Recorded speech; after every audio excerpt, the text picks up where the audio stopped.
Saludos y bienvenidos a Atomos y Bits. Aquí estamos, dispuestos a hablaros de todas esas cosas que os gustan tanto como a nosotros. Bueno, quizá un poco menos, ¿eh? A nosotros nos gusta mucho y por eso hablamos de ello, y vosotros también os gusta y por eso nos escucháis, de todo lo relacionado con la ciencia, la tecnología y la innovación, y de todo lo que nos ofrece nuestro compañero de viaje en esta temporada, que es Xiaomi, y que entre otras cosas pues tiene para nosotros el Poco F5 Pro para potenciar la grandeza, un procesador de bandera Snapdragon 8 más bien uno con pantalla AMOLED no display con WQHD Plus de 120 Hz. No hay más letras porque no me entran ya aquí. Carga rápida inalámbrica de 30 vatios y triple cámara de 64 megapíxeles con OIS. Lo tienes por menos de 580 euros en la página web de Xiaomi, en mi.com. Un rendimiento de alta potencia, un telefonaco que tiene aquí una cámara de vapor Liquid Cool de 5000 milímetros para alta capacidad de disipación, un teléfono que tiene una memoria flash y RAM ultra rápidas y una carga también ultra rápida. En fin, el Poco F5 Pro de Xiaomi, de magia de cine.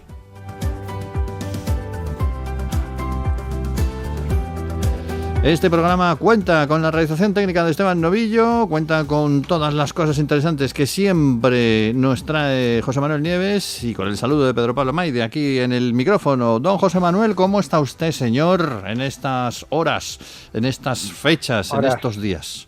¿Cómo está usted? Horas calurosas. Horas calurosas, sí, pero señor. sí. Bueno, hoy... Pues gracias a los aires.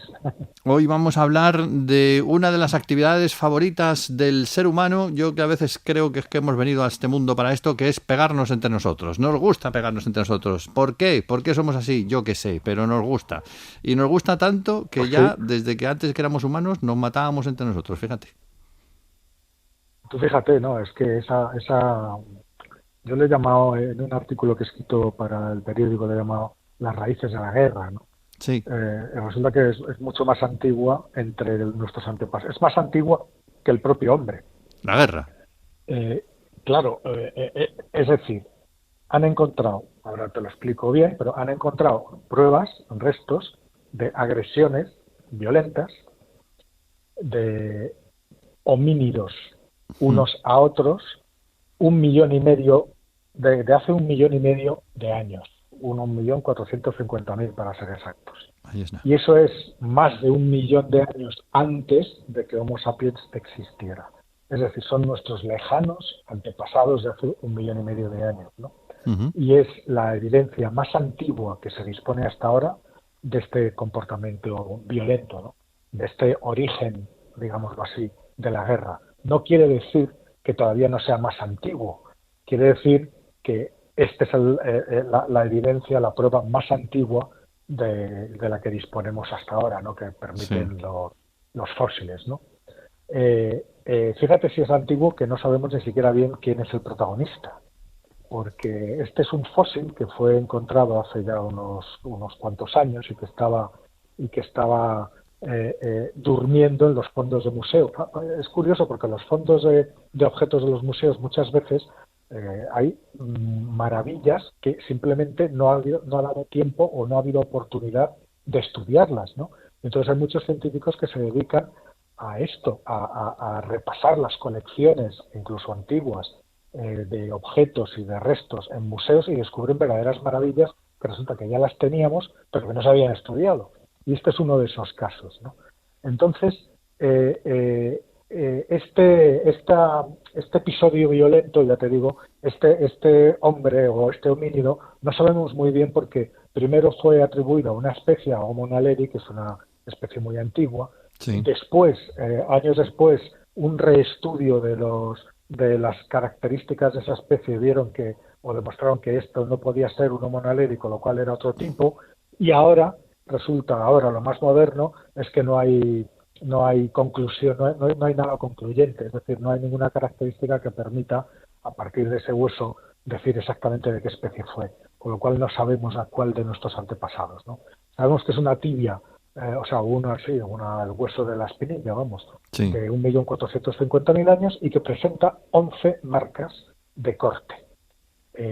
11 marcas en filas, una debajo de otra, son como pequeñas incisiones en el hueco, pequeñas rayas una debajo de otra, como muy ordenadas, y que han hecho los estudios pertinentes, ahora te lo diré con más detalle si quieres, y han visto que de esas 11 marcas, 9 son de otras, están hechas por otras herramientas de piedra. Es decir, se las ha infligido pues un contemporáneo. Hombre, le atizó 11 veces, entonces. No, son marcas de descarnamiento, fíjate. Ah.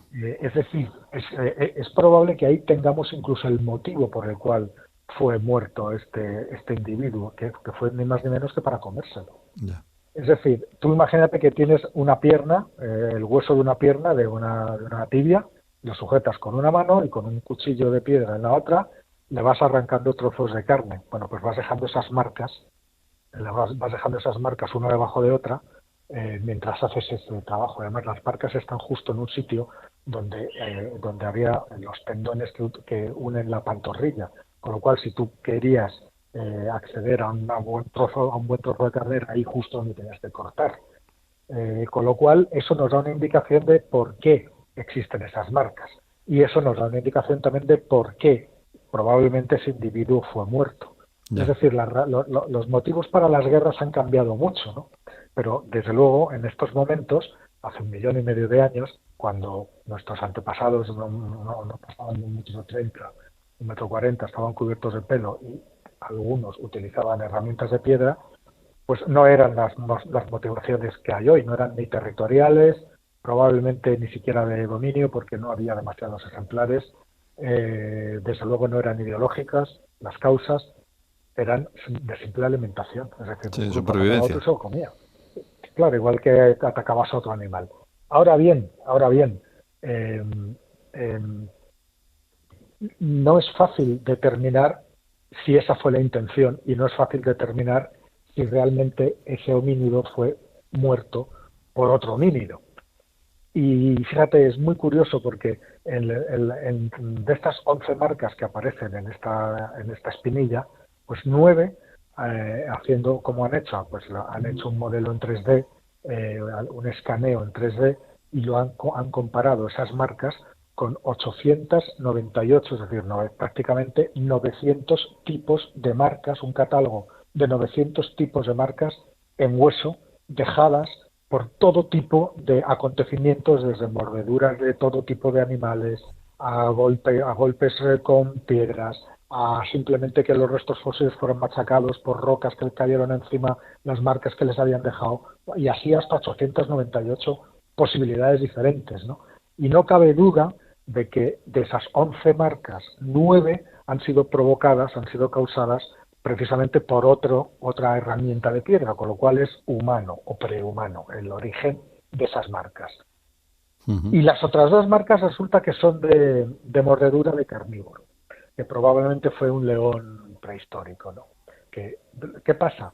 Que las marcas no están superpuestas, es decir, están una junto a otra, pero no están superpuestas. Sería estupendo, por ejemplo, que una de estas marcas de mordedura estuviera superpuesta a una marca humana, porque nos permitiría establecer el orden y, por lo tanto, la motivación. Te explico.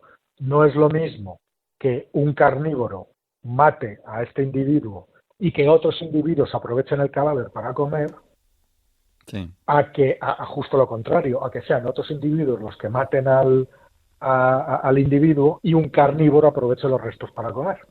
Pero eso no lo sabemos. Es decir, claro, pero fíjate, simplemente con que estuvieran superpuestas la marca de mordedura con una de las 9 marcas hechas por herramienta, pues ya se podría saber. Entonces, se podría saber si fueron otros humanos los que le mataron o si fue un carnívoro el que lo mató, lo cual cambia el relato completamente, ¿no? Claro.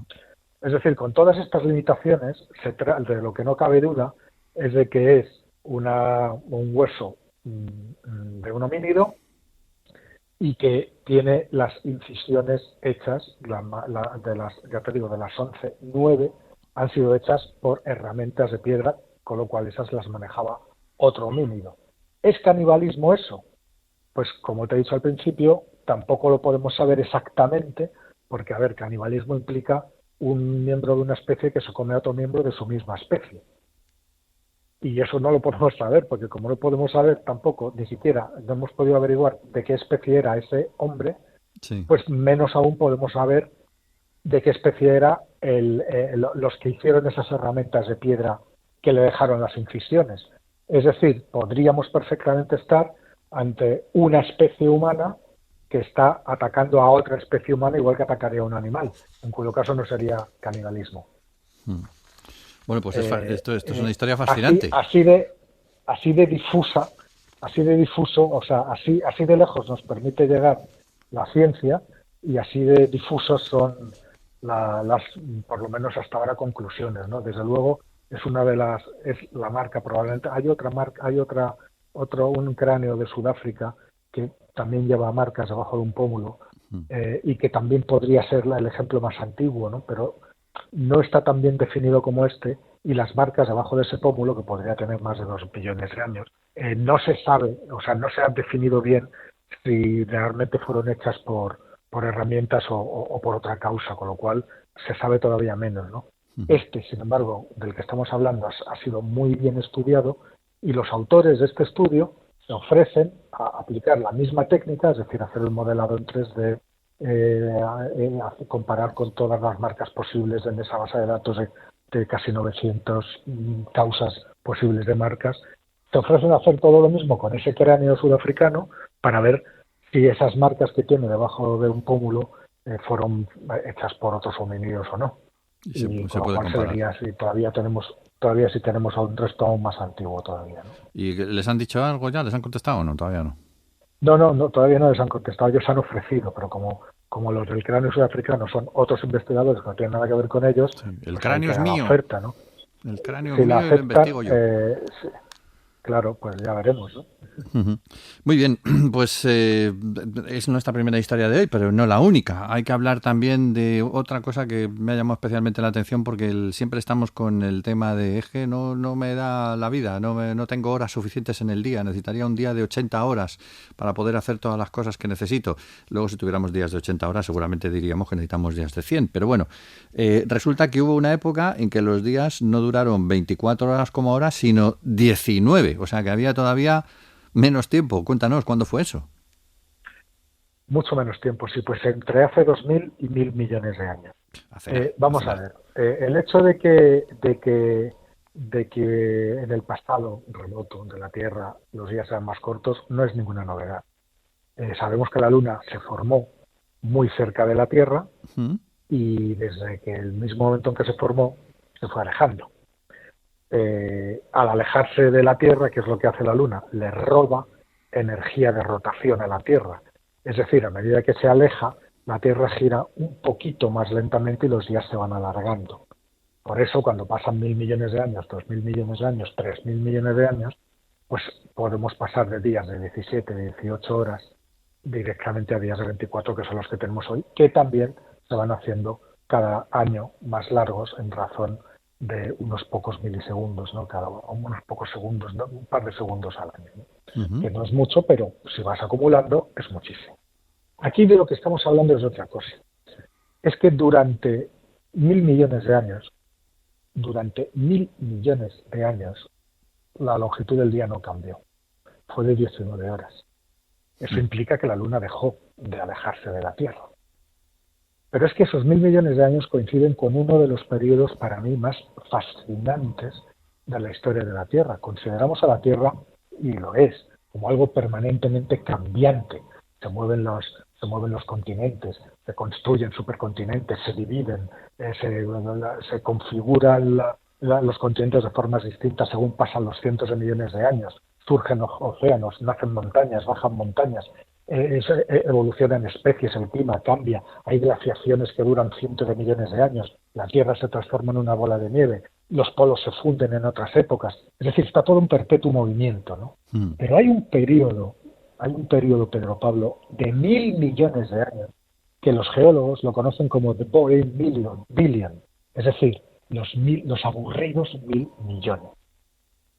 ¿Qué es? Pues un periodo gigantesco de 1000 millones de años, que va pues entre hace unos 2000 millones de años hasta unos 1000 millones de años, y durante los que no pasó Nada. Pero nada de nada. Nada. Nada. O sea, prácticamente nada. La Tierra se detuvo su palpitar. No es que detuviera su giro. Vamos a ver, durante ese tiempo, que 1.000 millones de años, fíjate que mil Sí, millones de de años pronto, sí. a los continentes les da tiempo a juntarse y a separarse 4 veces, Sí. ¿vale? O sea, Pangea, que es el último supercontinente, es de hace 250 millones de años, ¿vale? Y Ujú. los anteriores, pues más o menos cada ese tiempo. Bueno, pues durante esos 1.000 millones de años, el planeta tuvo como una especie de parón. Se paró prácticamente la actividad geológica. La tectónica de placas, como te digo, se detuvo. El clima se quedó estancado en una Sí. interminable y árida primavera. Y la vida, que en aquel momento todavía no había animales, eran todo microorganismos, organismos unicelulares en los mares, Mm. pues no evolucionó prácticamente en unos mares que tenían otro color completamente distinto, un color verde lechoso por los elementos químicos y no eran azules, y que además eran absolutamente escasos en nutrientes. Es Ya. decir, durante todo ese larguísimo tiempo, la Tierra fue un lugar aburrido, los The Boring Billion, los aburridos 1.000 millones. Los Mm. estratos geológicos se muestran todos iguales a sí mismos, prácticamente sin cambios, sin evolución, sin cambios de clima. Es bestial, ¿no? Sí. Eternamente, un planeta eternamente igual a sí mismo y que desde luego no parecía estar destinada a convertirse en el lugar activo y bullicioso que es en la actualidad, ¿no? Ujú. Bueno, pues ahora, y de aquí viene este estudio, ¿no? Un equipo de investigadores acaba de aportar nuevos datos que podrían ayudar a este periodo de inactividad. Tú imagínate si alguien llega a venir a la Tierra durante ese periodo, no habría dado 2 duros por nada, porque era un planeta abocado o sea, sin chispa ninguna. Sí. ¿Cómo decirte, no? Nada parecido a lo que es ahora, ¿no? Bueno, pues, y es que durante todo ese periodo, lo que han descubierto, y aquí viene lo del día más corto, ¿no? Durante todo ese periodo gigantesco, también la duración de los días de la terrestre se estancó. Es decir, dejó de aumentar y se quedó clavada en 19 horas. Mucho más cortos que los actuales, pero que durante 1.000 millones de años los días no cambiaron. ¿Y eso Sí. por qué? Pues la culpa fue Del de la cha-cha-cha. Luna. Ah, de la luna. Claro, a ver, te lo cuento, ¿no? Ahora Sí. mismo, ¿no? Ahora mismo la Luna se aleja a unos 4 centímetros al año. Y Mm. como te he explicado antes, según se va alejando, le va robando energía de rotación. Y eso hace que el planeta gire cada vez más despacio y los días, por lo tanto, se alarguen.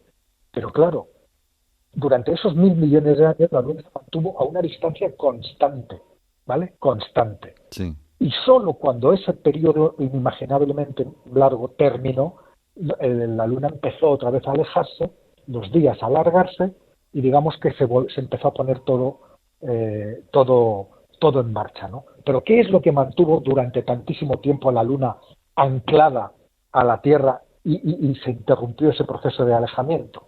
Bueno, pues los investigadores han encontrado una posible razón. A ver, la atracción gravitatoria de la Luna sabemos que controla las mareas oceánicas, ¿no? Y eso sabemos que ralentiza la rotación terrestre, con lo cual los días son cada vez más largos. Ujú. Pero claro, no es la única marea a la que está sometida el planeta. También el Sol ejerce gravedad. Y también hay mareas solares. ¿Qué sucede? Que como el Sol está muchísimo más lejos que la Luna, pues las mareas lunares tienen aproximadamente el doble de fuerza que las mareas solares. Pero ¿qué pasa? Que es que las mareas solares, con el giro de los rayos, lo que hace es acelerar la rotación de la Tierra. La Luna lo disminuye, es decir, ralentiza la Tierra y el Sol la acelera. ¿Eso qué quiere decir? Que al acelerar los días serían cada vez más cortos y al decelerar serían cada vez más Más largos. largos. Pero como la atracción gravitatoria lunar es el doble de fuerte que la solar, pues gana la Luna. Gana la Luna y al final, ¿qué es lo que pasa? Pues que la Tierra gira cada vez más despacio y los días son más largos. ¿Vale? De acuerdo. Pero durante aquellos 1.000 millones de años las cosas no eran iguales. El Sol brillaba de otra manera totalmente distinta. Y resulta que la presión gravitatoria, o sea, la marea solar, era por lo menos igual de fuerte que la lunar. Se equilibraba.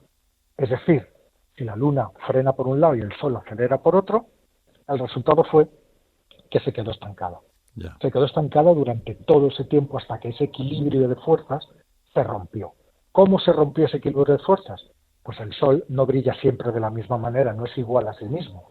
Y 1.000 millones de años después se debilitó lo suficiente como para que la fuerza gravitatoria, la marea lunar, fuera otra vez mayor que la solar y empezar otra vez ese proceso de mareas y de alargamiento de los días y de alejamiento del planeta. Imagínate, Menuda aventura. claro, imagínate toda la cascada de acontecimientos encadenados que uno detrás de otro pues estuvieron cerca de apagar esa chispa que distingue a nuestro mundo de todos los demás y de convertirlo en un sitio aburridísimo, pero ya no solo 1.000 millones de años, que es ya una eternidad, sino para siempre. Bueno, pero ¿esto podría volver a suceder? No, porque la Luna se va yendo, Todo puede volver a suceder. Es decir, o sea, cada vez que, a medida que vamos conociendo cada vez mejor el pasado del planeta, es alucinante, ¿no? Porque todo lo que te imagines que puede pasar resulta que ya ha pasado. O sea, hemos tenido a la Tierra detenida, la rotación más larga, la rotación más rápida, la rotación más lenta. La hemos tenido cubierta de hielo de polo a polo, fenómeno bola de nieve. La Tierra, una cubierta de hielo global, lo hemos tenido. Hemos tenido tierra sin polos. Hemos tenido episodios de lluvias torrenciales que han durado, agárrate, decenas de millones de años. Madre. ¿Vale? Hemos tenido todo lo que te puedes imaginar, lo hemos tenido, ¿no? Lo hemos tenido. Y entre las cosas que hemos tenido este parón en toda la dinámica evolutiva de la Tierra, que estuvo a punto de llevarse por la vida, de llevarse por delante la evolución de las formas vivas, la geología activa de nuestro mundo, la tectónica de placas, las variaciones de clima, es decir, toda la variabilidad y todo el movimiento de todo que hace que el mundo sea como lo conocemos, ¿no? Tal y como lo conocemos. Ya. Pues ya lo dijo Nietzsche, el eterno retorno, ¿no? Exactamente. 1.000 millones de años.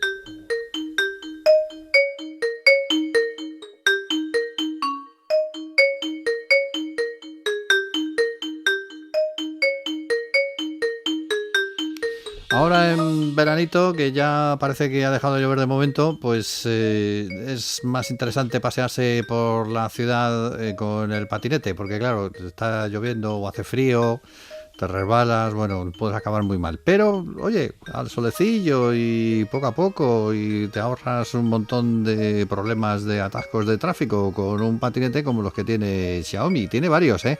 Por ejemplo, el Electric Scooter Pro 2.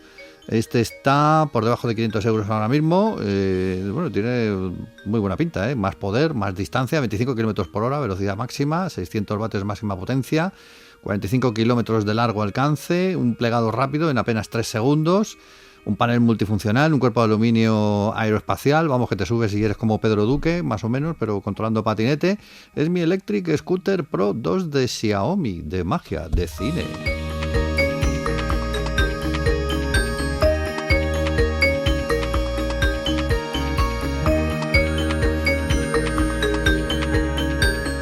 En nuestro apartado de la tecnología, hoy tenemos que hablar de un Honor, el número 90. Cuéntanos, porque creo que tiene también bastante buena pinta el Honor este. Sí, bueno, me parece que ya hablamos en el programa de los Honor 90 Pro y Honor 90 y 90 Pro. Me parece que hablamos en su momento, ¿no? Sí. Que llevaban unas cámaras de hasta 200 megapíxeles, Sí. una barbaridad, ¿no? Pero es que ahora han lanzado la versión, digamos, más económica, que es el Honor 90 Lite, que es una versión que cuesta menos dinero. Ya te adelanto que no llega a 300 euros, no llega por poco, porque son 299. Sí. pero en fin, que cuesta 300 euros, que evidentemente no tiene una cámara de 200 megapíxeles, pero que, madre mía, eh, eh, mm, sigue teniendo lo último de lo último. Es decir, quien no quiera gastarse los entre 600 o 700 euros que cuestan el, el Honor 90 y el 90 Pro, puede quedarse en 300 y lo que tiene, te lo voy a decir ahora mismo, ¿no? Porque, por Sí. ejemplo, la pantalla es la misma que la de sus hermanos mayores, ¿no? Con la misma resolución. Es un panel de 6,7 pulgadas, tiene una resolución de 2388 por 1080 píxeles, muy bien, una tasa de refresco de 90 hercios, el Honor Pro lo tenía de 120. A ver, hay que tener el ojo muy fino para apreciar la diferencia entre una tasa de refresco entre 90 Hz y 120, ¿no? Eso Sí. quiere decir que en las escenas de movimiento va a parecer más nítida la imagen de un Fórmula 1 que pasa por delante de la pantalla, un poquito más nítida en uno que en otro, ¿no? Eso es a lo que tal, a lo que la Sí, diferencia que la hay. diferencia, ¿no? El procesador sigue siendo un MediaTek de última generación, el 6020, que diré que además es ese chip es una bestia, ¿no? Tiene 8 núcleos, que dos de esos núcleos están a 2,2 gigahercios y los otros 6 a 2 gigahercios, ¿no? Es decir, es una auténtica bestia. La batería es de 4.500 miliamperios, en el Honor 90 Pro era de 5.000. Tiene una carga por cable de 35 vatios, no tiene carga inalámbrica. Y las cámaras, que era donde el 90 Pro se lanzaba con una megacámara de 200 megapíxeles, bueno, pues sigue siendo una cámara principal de 100 megapíxeles, Que no ¿vale? está mal. Y viene acompañada claro, que no es una cámara de 100 megapíxeles, no es ninguna tontería, ¿no? Y viene acompañada por un gran angular de 5 y por una lente macro de 2, ¿no? La cámara frontal es de 16 megapíxeles en un pequeño orificio central en la pantalla. Bueno, pues con todo esto ya te digo que cuesta el terminal 299 euros, que bueno, llega en una configuración única que es de 8 gigas de RAM y 256 gigas para espacio de almacenamiento de disco duro. Yo creo que por 300 euros la verdad es que no se puede pedir más. Efectivamente, está muy bien de precio y bueno, pues no es el Y super es maxi todo terminal, materiales pero... Sí, ¿perdona? materiales premium, además, que son todo materiales premium, o sea, Sí. comparte un gran número de todos los materiales de construcción que sus hermanos mayores y un gran número de componentes, ¿no? Pues mejor me lo pones, o sea, vamos, si es que muchas veces con esto de los teléfonos móviles o inteligentes nos pasa como con los ordenadores, que nos compramos el ordenador con superpotencia que luego no vamos a utilizar. Y hay teléfonos como este Claro, es que luego, que funcionan bien. sí, no, es que un teléfono como este, la mayoría de los usuarios, incluso con un teléfono como este, no utilizan ni la mitad de las cosas que puede dar. Ahora, si quieres fotografías al nivel, no sé, de un iPhone de última generación o de un Samsung de última generación o incluso de un Honor 90 Pro, pues eso no lo vas a tener. Evidentemente tendrás una foto decente, normalita, bien, que para salir del paso, pero no vas a llegar a esas calidades fotográficas. Y Bueno. si quieres llegar, pues te toca pagar 1.000, 1.000 y pico, 2.000 euros. Nos quedamos con este Honor 90 con esos menos de 300 euros que nos viene bien para el bolsillo y bueno, pues te emplazamos para seguir aquí la semana que viene, que seguiremos también el próximo mes de julio contándoos cosas interesantes y novedosas sobre lo que de sí toda la actualidad científica. Don José Manuel, muchas gracias, hasta la semana que viene. Gracias a ti, nos vemos en 7 días. José Manuel Nieves con Esteban Novillo en la realización técnica, aquí en el micrófono Pedro Pablo May, saludos y hasta la semana próxima.